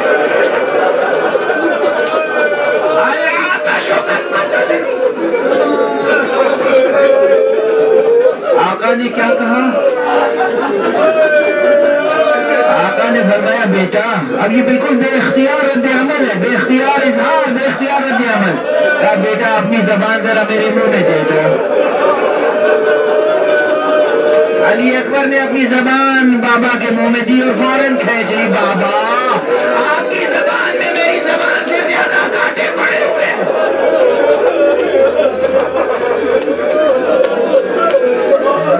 دوبارہ علی اکبر رخصت ہوئے، میدان میں گئے، پھر بے پناہ جنگ کی۔ اس میں طاقت ہے جو بیان کر سکے، مگر تاریخ میں ہے، جاتے ہی شہید نہیں ہوئے، بے پناہ جنگ کی۔ مگر اس کے بعد ایک شقی نے دور سے، کسی وحشی نے دور سے نیزے سے سینے کا نشانہ لیا، شبیہ پیغمبر کے سینے پہ نیزہ آ کر لگا، اور شبیہ پیغمبر نے کہا یا بتا علیکہ منی السلام، بابا آپ پر آخری سلام۔ حسین نے علی اکبر کی آواز سنی اور اس کے بعد فرمایا اے دنیا، اے دنیا، اے دنیا تجھ پر خاک ہو بیٹا علی اکبر، تیرے بعد اس دنیا پہ خاک۔ سرعت کے ساتھ میدان میں پہنچے، دیکھا بیٹا ایلیا رگڑ رہا ہے، سینے پہ دونوں ہاتھ ہیں، آقا جھکے، آقا جھکے، اور بس اب میں جملہ مکمل نہیں کر پاؤں گا۔ بعض راویوں نے لکھا ہے، بعض مقاتل میں ہے، بعض مقاتل میں ہے کہ آقا نے اس وقت نجف کی طرف رخ کیا اور 3 مرتبہ بلند آواز سے کہا یا علی، یا علی، یا علی۔ مجھے نہیں معلوم اپنے بیٹے علی کو پکار رہے تھے یا اپنے بابا علی ابن ابی طالب کو آواز دے رہے تھے۔ اب بابا کو آواز دی یقیناً، اور اس کے بعد جھک کر برچھی کا پھل نکالا، خون کا فوارہ نکلا، اور حسین نے کہا الوداع علی اکبر، الوداع محمد، محمد، علی۔